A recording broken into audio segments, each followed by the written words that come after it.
Bon s'abonner à la chaîne Abisso sur YouTube, parce que Congo Plus TV, pour nous informer en temps réel dans votre télévision sur ce Nambo. Nous Congo Plus. Mot nabino balandi ya émission Bosolo na Bonzambe, émission Banana Nzambe, émission Oyo et Salama ndenge toujours to bisarabino pona koyamba ba homme de Dieu au bazali na compétence ya kopesa boyebi na bango et pai na Banana Nzambe to pe pai ya basali na Nzambe misusu. Émission Oyo to salango juste pona koloka ko découvrir ba erreur na kati na église yankolo afin que babuzo ba nyonso to monaka esila parce que na temps otozali to na temps moko ya confusion to éviter ko différencier église o ba kosala Nzambe na bosolo pe église o ba kosala Nzambe na lokuta. Donc to na temps ya confusion ndenge Yesu alobaki ke ivre na bleu et kubota isika moko mais za ko senga bato ba na boyebi ya makasi pona komema lumière na bana Nzambe ba ko distinguer ivre ezali nini, bleu ezali nini. Voilà pourquoi on a les lots bino l'homme de Dieu,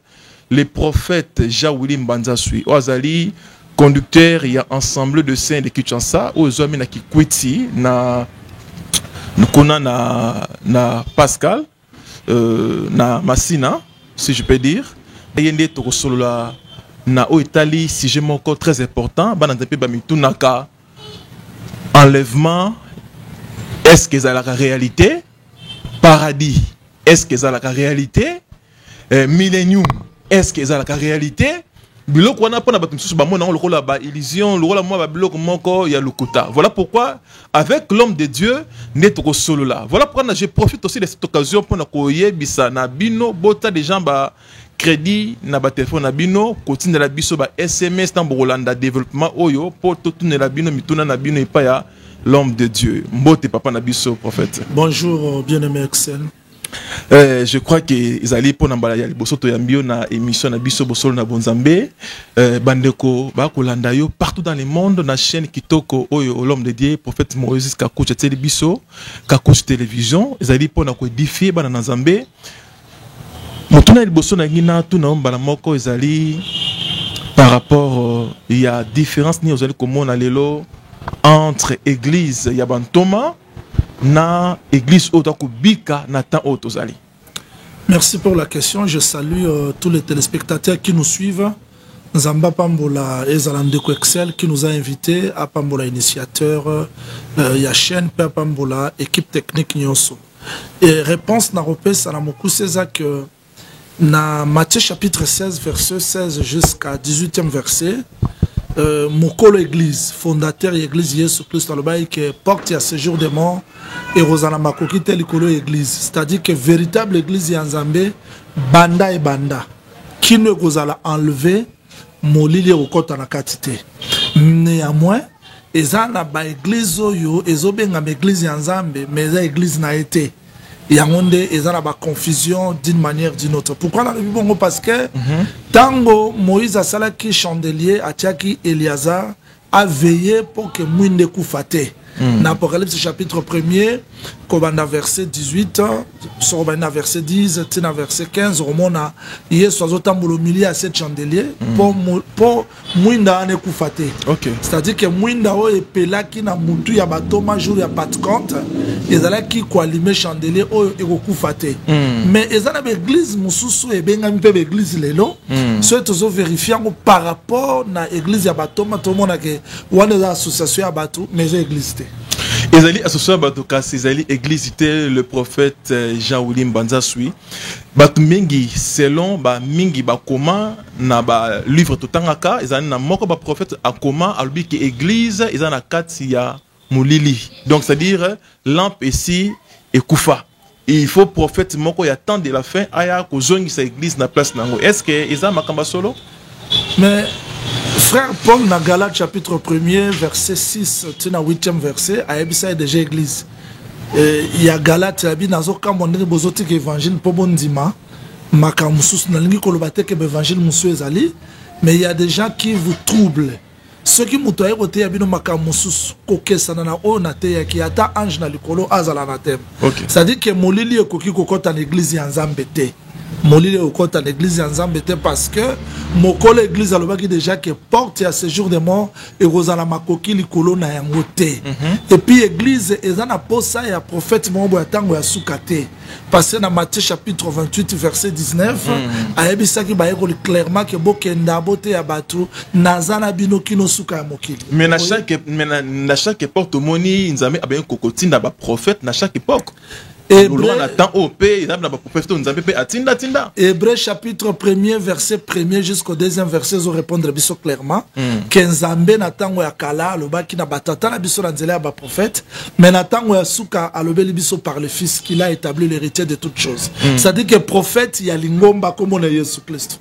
Yende mutuazo banda lingomba banda pat compte timo ko le rozala enlevé. Ce que ceux dans l'église mususo yo tant moko batindeli bango prophète tant musu batindeli bango prophète wana les églises ensemble té.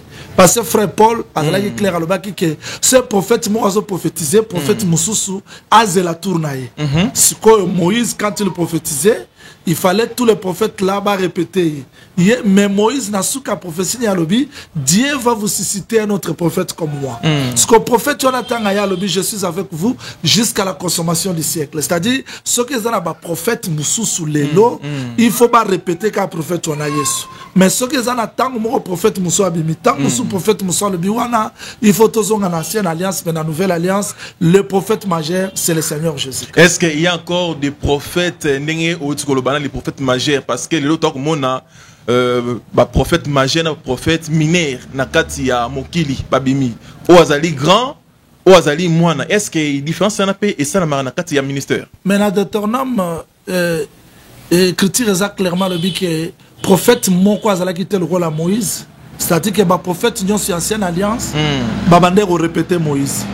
Même Élie a dit que parce que Moïse a dit que même Élisée a dit que c'est-à-dire que le prophète majeur, il y a l'ancienne alliance, Moïse, et puis ils ont répété qui Lélo, prophète Mounene Zara Jésus Christ. Luc chapitre 7, pour la repère, ça va détailler.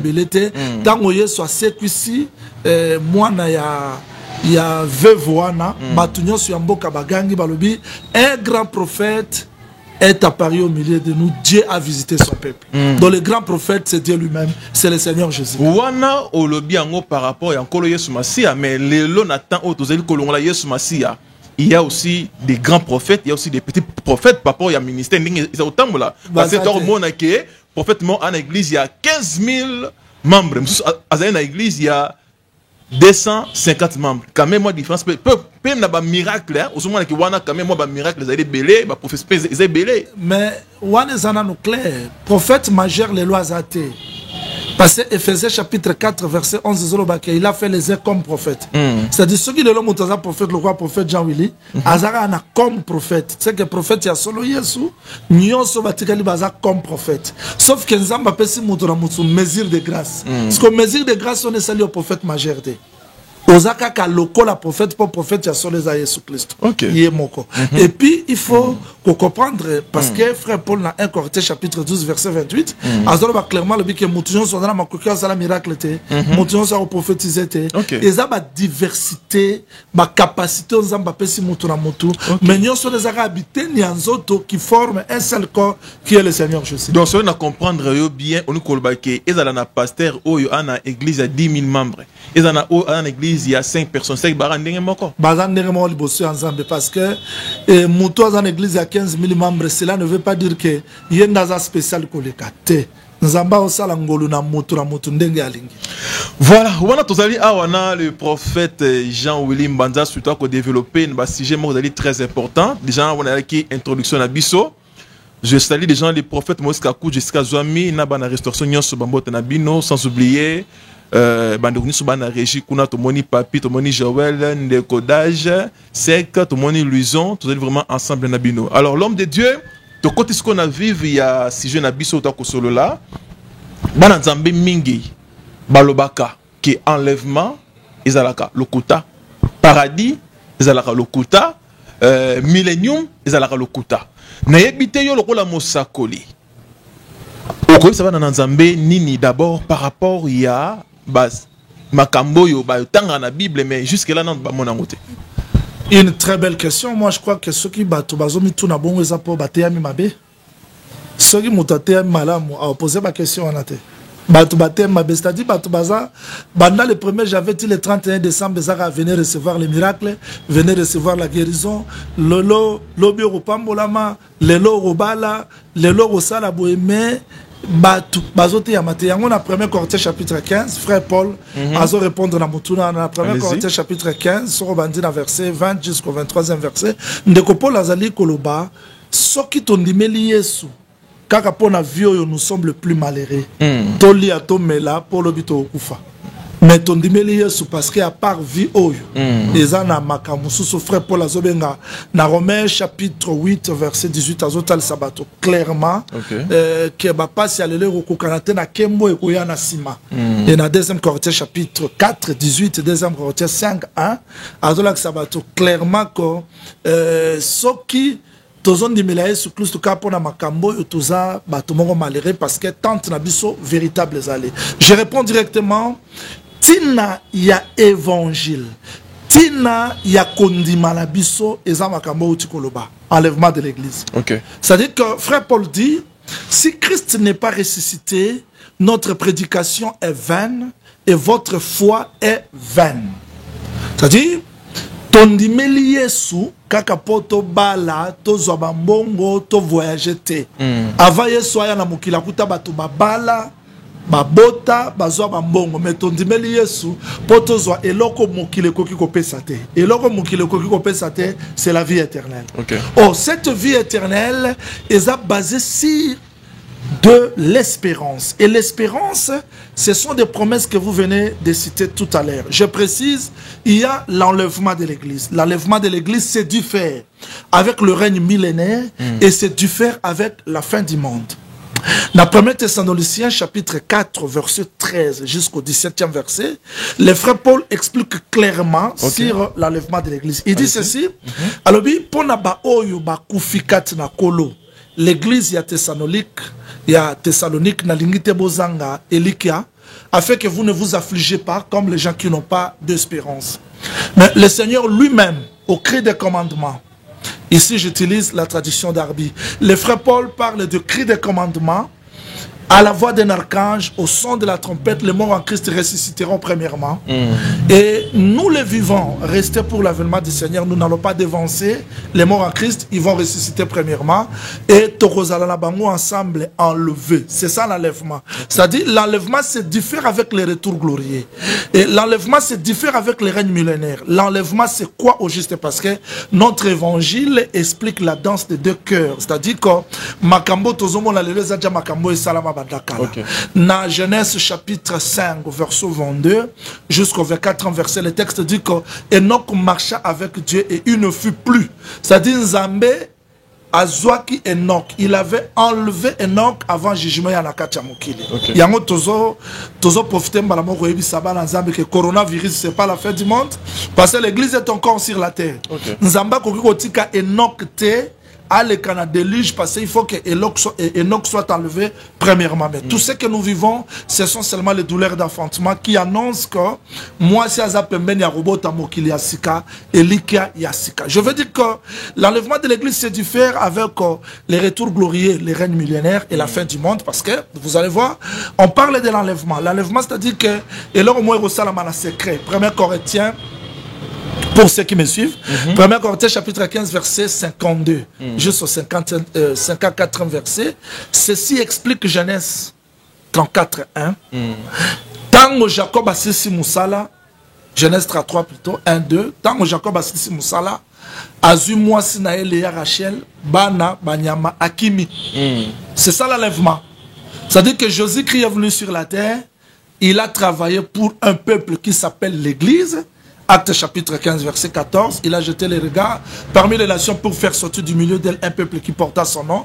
Et ce peuple s'appelle l'Église. Cette Église-là doit être préparée. Préparée pourquoi? Parce qu'un jour Christ reviendra à Oyakozwa. Il y a un Thessaloniciens, chapitre 4 verset 13, 17e verset. C'est ça la base de l'enlèvement. Donc frère Paul dit que Yesu akei me akoya. s'il vous plaît, Aroya Aokitana CT, ça se diffère avec Apocalypse 1.7. Là, je précise, 1 Thessaloniciens 4, 13, 17, c'est diffère avec Apocalypse 1.7, Obatubayembara, Yes Aroya Moukilignon sur Mona, Wale la retour glorieux. Mais l'enlèvement de l'église, Azoya na secret. Aroya na secret, Aroya le roi Moïbi par rapport à Moukili. Il y a un moment où frère Paul a levé dans 1 Corinthiens 15, 52, en éclairé. Donc, n'est-ce pas ce bêtaka? Les morts en Christ ressusciteront. Donc, Yes Aokitana Moukilité. Il sera dans les airs. Et les morts en Christ, oh, bakufa ki naye longo comme Lazare, baroyo ka voix na voix te ndenge batubayem baratango yesu akoya barobeta quel non la trompette c'est pas cette trompette là que les gens chantent, la trompette c'est la parole. Okay. C'est la parole, c'est-à-dire que bateau le lo bateyami malam. Ce qui le lo akufi et likia naye et silité. Ake kopé Manassé d'Abraham, Azali Kozelani Nazozela, un jour Christ reviendra. Là, je dis avec toute précision que Christ reviendra chercher son église. Pour illustrer, afin que les gens me comprennent clairement, Abraham a bien dit serviteur, je suis dans Genèse chapitre 24, a bien dit serviteur, l'étendard le plus ancien, Atindi Abikelu Kelanga Mwasi. Kozwa Mwasi awate, mais Kenda Ulu Kelanga Mwasi. Étendard le plus ancien, Kozwa Mwasi, Nanzela Nzela Zome Mwasi. Tala, tant Azoya na Mwasi, Azali côté Isaac. Tant Bakomi na jardin, Isaac a mis na palais, Bakuta na jardin, Azui Rebecca a côté na katia palais. L'étendard le plus ancien, c'est Christ sous la forme du Saint-Esprit, le ministère de la parole, qui travaille aujourd'hui pour la préparer l'église parmi les nations. Tango Azome Mabiso, Ndeye Soroloma la Likolo Akoya, à Rotelema, Nami Pepe, Ndenge Isaac Azaki dans les palais, et l'église sera enlevé dans les airs, ça c'est l'enlèvement. Et dans 1 Thessaloniciens chapitre 4 verset 16, frère Paul parle sur les trois choses. Il parle de cri de commandement, la voix d'un archange et au son de la trompette. C'est-à-dire que quand Christ revient, il y a enlèvement de l'église. C'est-à-dire que quand donc on a premier point, il y a enlèvement. Oui, quand Christ revient, il y a tout d'abord le cri de commandement. Le cri de commandement, c'est ça, Jean 5, 45.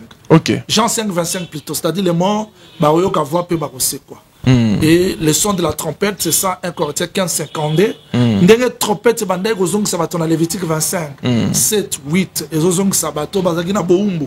Bazozong la bandaku na bango. Ndenge moka Christ reviendra au son de la trompette. Frère Paul dit qu'il faut nzoto ya son. Et là, tanzoto ya kembo. Nde torukota na kembo. Et nous allons disparaître.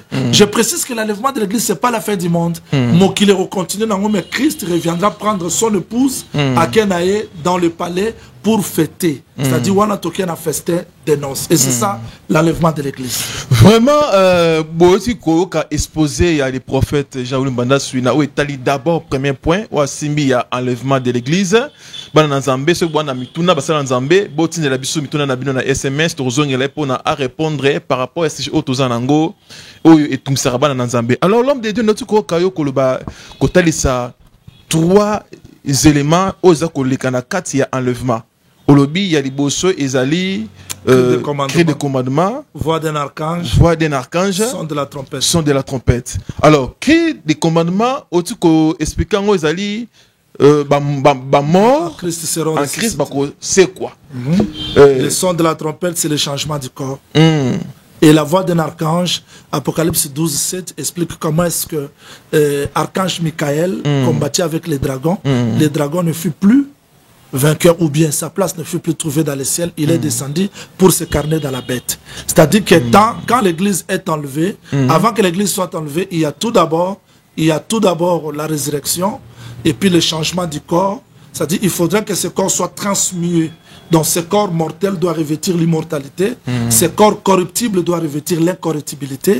Après cela, il faudrait que le diable trône naïs à la changer, c'est-à-dire il doit se carner dans la bête et ça sera la voix d'un archange. Là, l'épouse est enlevée. Quand on continue toujours dans le prophète Jaouil Mbanda sur un sujet qui toque Oyo, toi qui développer déjà, toi, le premier point, Nao Etali enlèvement. Alors tu déjà expliqué moi dans mon méthode. Quand tu connais moi mituna au pétosan nango pour na tozo la lumière nango. Alors l'homme de Dieu par rapport à Nengo Tamboli le premier sujet au tosan nango et enlèvement. Banza mbangi bayeba. Église nini ekozala enlevé parce que toi comme on a les lots ba religion ezali ebele na kata mukili toyebité ba nani o ba ko participer réellement na enlèvement Une très belle question. 2 Corinthiens chapitre 11, verset 1er jusqu'au 2e verset, le frère Paul répond à cette question. Il dit, je vous ai fiancé pour vous présenter comme une vierge pure devant le Seigneur.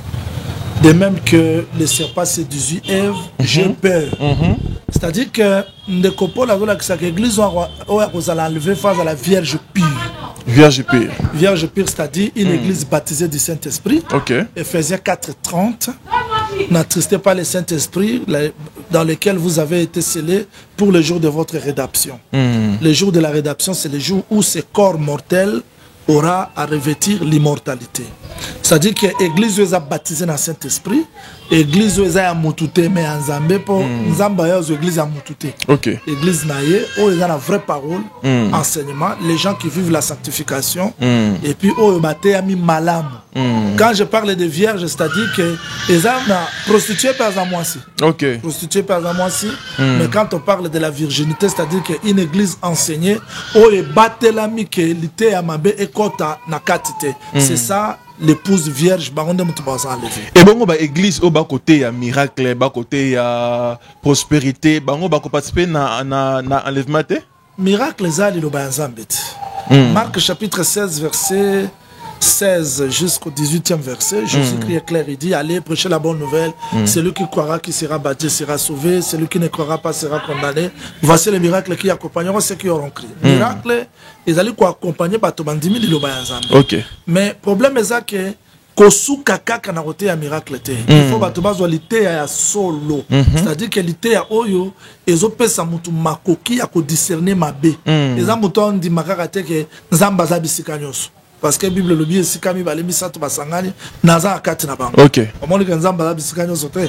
Place bandoki basangani dit nzamba za na te. Amona ka bisika nyonso naza bisika nyonso. C'est-à-dire que l'église aux enlever eza église ya Yesu. Oyo penze za mwasi ya Yesu, ete ami malamu, ibatela mi malamu eza église ya motute. Par rapport à temps otozali, genre nini ya message oyo église il faut eteya. Na temps otozali. Mais message za moko. Message à mon corps, c'est-à-dire que les gens doivent être péchés sur l'évangile, et l'évangile c'est la bonne nouvelle, parce qu'un zambatier est corruptibilité dans le évangile, c'est-à-dire c'est ce que nous appelons éternel, c'est-à-dire que sangomala mwa seko, o zambatier bo moya seko nakati. Alors nakati nango, il faut mutote yama parce que dans Matthieu chapitre 4, Yesu azo répondre Satana. C'est-à-dire que muto arobi kaka na lipate. Mais na liloba nyonso ya Nzambe. C'est-à-dire que mutu soki église était ami muke, bayebi muke ba refaire face na séduction te.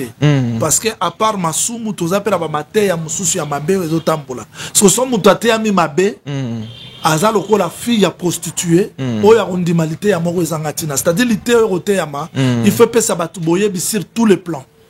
Autre côté koloba awa ki Christ awa kozwa église o babengi épouse. Alors, kolobela épouse, oza koloba nini côté ça na kati wana eloko ni parce que to mona lelo batumi ba ko tuna mais enlèvement et gara pona ba pasteur ce que condition nango ezala ndenge nini il faut mutu ayeba connaissance ya Bible makasi ou bien il faut mutu akena chaque jour na église ou bien mutu il faut attendre na ko banga Nzambe batu ba réellement mutu nan ako kozala enlever pour bénéficier na faveur wana. Merci bien, je crois que le sujet est très vaste, mais nous allons nous efforcer par la grâce du Seigneur, il y a répondre mouke, malembe, nabatan, zambia, opé sarabiso un jour, touye bakoma, il y a opé sabat détail belé. Enlèvement bandi le lote, n'a pas ça verset à Genèse chapitre 5, verset 22-24. Et non katambula ki na nzambe, pe azalaki enlevé.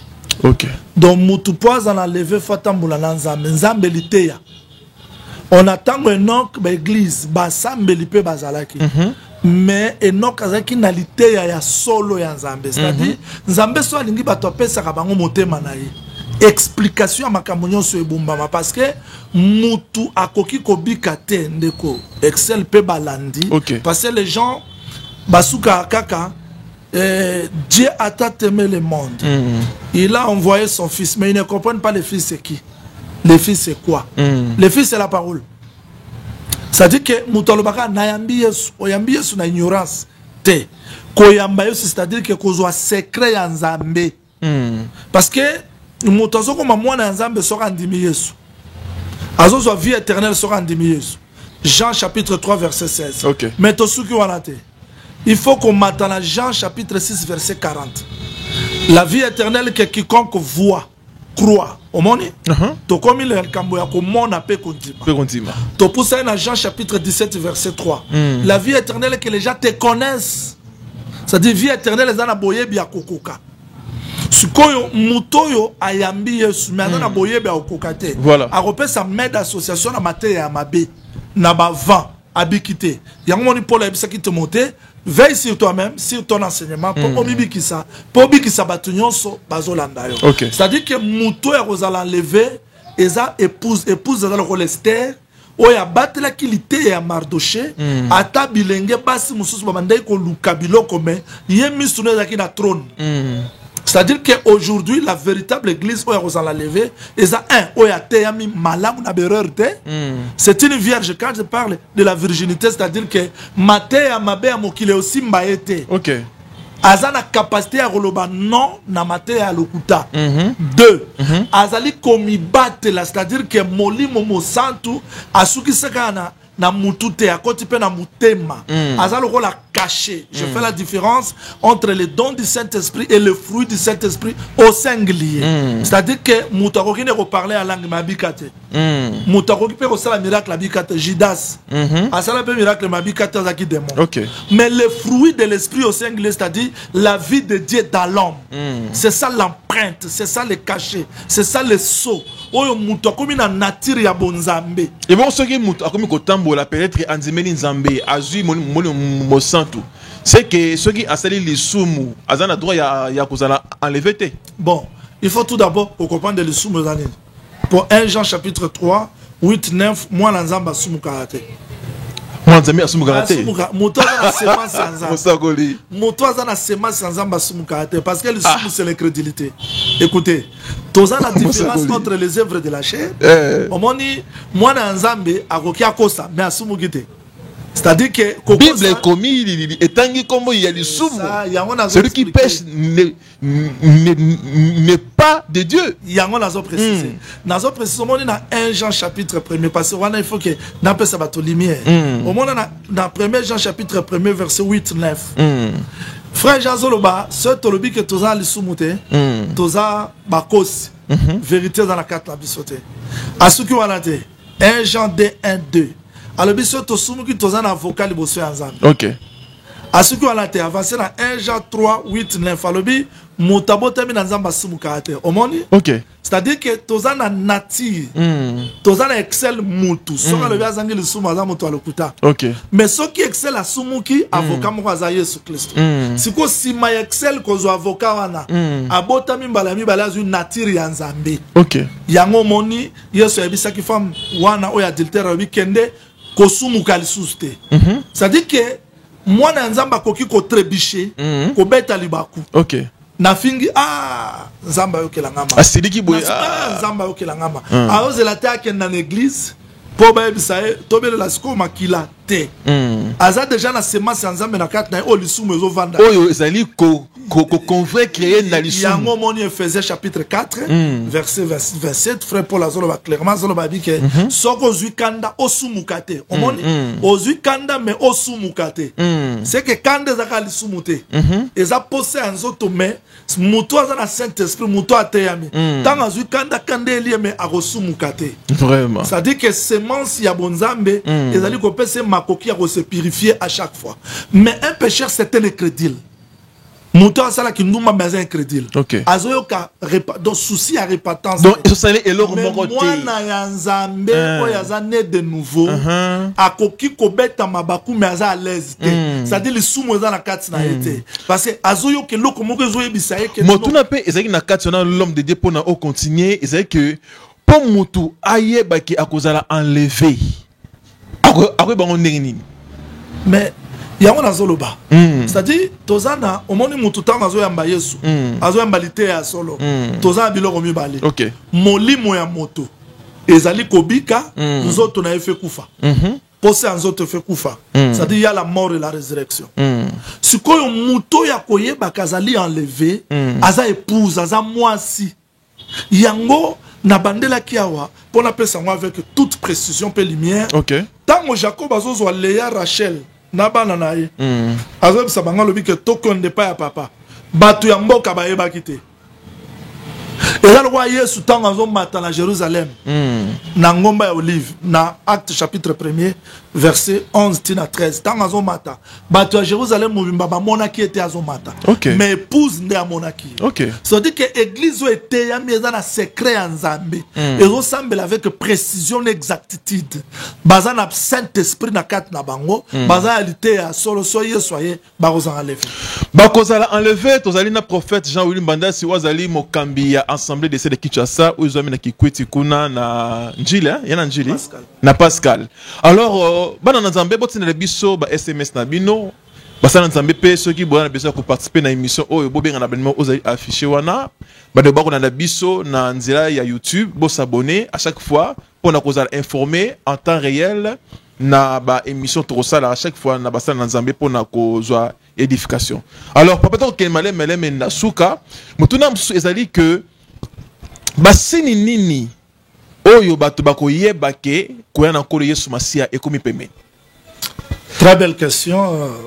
Tozan basini belé. Na Matthieu chapitre 24 verset 5. Kokitatina verset 9. 2 Timothée chapitre 3 verset 1er tina 5e. 1 Timothée 4 1 2. 2 Thessaloniciens chapitre 2 verset 2 jusqu'au 5e verset. Il y a beaucoup de signes. 1. Kozanga bolingo, eza moko ya signe. Ingratitude, eza moko ya signe. Rébellion, eza moko ya signe. Apostasie, eza ba signe.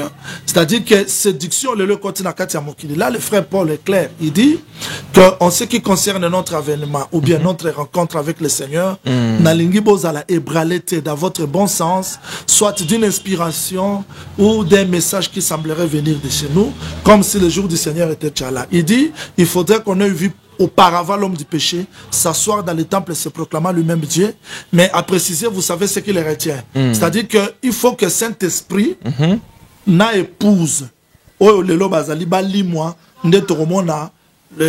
l'homme du péché, le faux prophète s'asseoir dans le temple et se proclamant lui-même Dieu. Mais ne tozobi kalelo jana kati ya mokili. Toza penza kondimisama que Jésus-Christ est à la porte.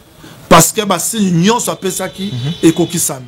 Lelo dans la séduction, séduction c'est moko ya ba grand signe.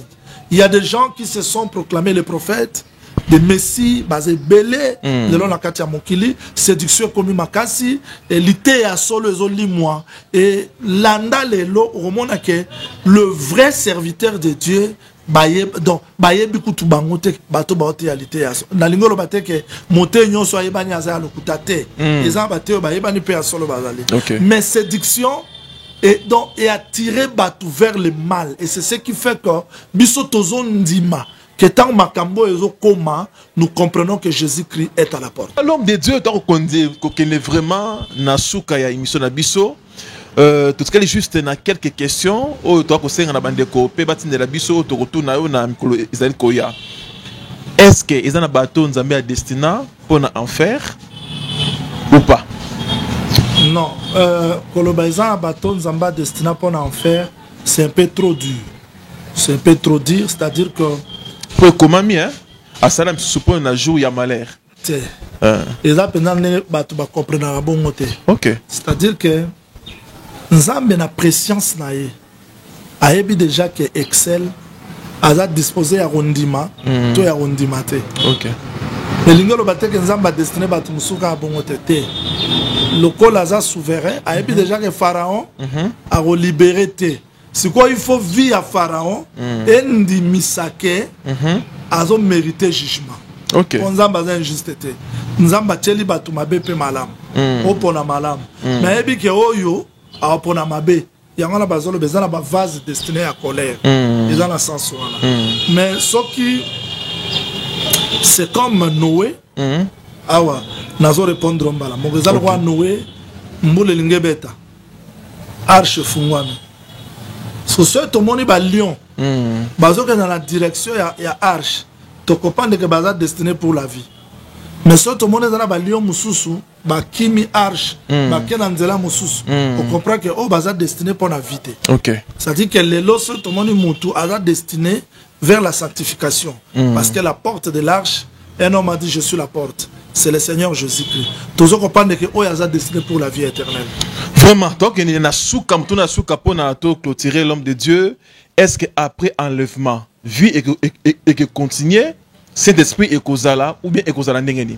Après l'enlèvement de l'église, la vie et qu'on continue normalement. Parce que hier soir, épouse nae, lingomba nae, le monde va continuer leur vie normale. Mais Saint-Esprit a osé parce que Saint-Esprit a zalaki pona ko battre la lingomba pona côté ya lingomba. Saint-Esprit na katia ba nation a osé souté parce qu'on a commis dispensation monsieur roi Yesu tant a se quoi qui a se révélé na baye ko bazalaki mais Thomas zalaki absent. A se révélé mukolo musu seulement pour la Thomas. C'est-à-dire les lots il se révèle à nous parce que la maison d'Israël est absente. Mais après l'enlèvement de l'église, Israël bandimela oyo baboma ki lokola Thomas. Merci prophète Jean-Willy Mbanza Sui Bandeko Toyambela Kibinoye Wazali Mokambia ensemble de celle Kinshasa aux amis na Kikwiti na Pascal. Vraiment ce que na mituna na bino ndek tolbaki botinela biso yango tokoluka epo na a répondre les sous na bosenga ya bana na Nzambe. Je vous rappelle que na émission oyo vraiment bon remercier équipe technique pe oyo travail na biso. Tozal ko développer ba sujet mo Wazali très important to osaki bino na débit na wetali enlèvement paradis, millennium, etc. Donc, le lot simbi kaka point moko, zali enlèvement, na li sunga nzambe, ce qui a pesé bon moyen, toko zonge la sous-prophète pour développer, bah, si j'aime sous. Alors, pour na clôturer l'homme de Dieu, na éviter ce que un message moko sur relancer na banana nzambe. Tozal a besoin de liberté nzambe, ba lukanzambe la katia solo. C'est-à-dire que va comprendre que Tozal sont en distraction. Les gens ont besoin de la parole véritable. Les hommes savent qu'il y a ignorance, qu'il y a aveuglement. Et puis, le Seigneur Jésus-Christ est à la porte. Il semble la loi mouvementée. Mais il semble la promesse aux ambassades à Koksangoya Sol. C'est ça. Ce qui bangi bazo bakozon le lengekane. 081 57 31 395 081 57 31 395. Si les gens m'appellent, vous allez contacter. Merci. Merci. To clôturer vraiment émission Moyam Konalelo. Vraiment, ko la pambola binonyo so bandaki biso partout na bandaku na libana mboka partout dans le monde. Tous en abino ensemble. Je peux olingi ko participer na émission oyo yo mosa nzambe olandi biso numéro zali wana affiché au bengi biso to ko partager na yo batan fort ya Koyeba, ya Boyebi, ya Malbanzambe. Kola Pambola Bino, d'ici là, portez-vous bien. Je salue des gens, l'apôtre Silas Kombo, na Mama Chetou, Tobosanite Kuna, Kopesa Sumbote, na prophète Moïse Kakuji, Oazali, Kopesa Biso, toujours espace pour nato, Yamba Basala Nzambe, Babimsa Nyonso, ya Bango, ya Boyebi, na Bango, pour la Kodifé, il bota Nzambe, Kola Pambola Bino, Kotani, Mikolze Koya. Botika la branché chaque jeudi à 18h juste pour na kolanda bosolo na bonzambe péridiffusion nango ezali vendredi na 12h20 kola pambola bino. À la prochaine, merci. Bon s'abonner à la chaîne Abisso sur YouTube parce que Grand Plus TV pour nous informer en temps réel dans votre télévision sur Zango. Nous sommes Grand Plus. Toujours.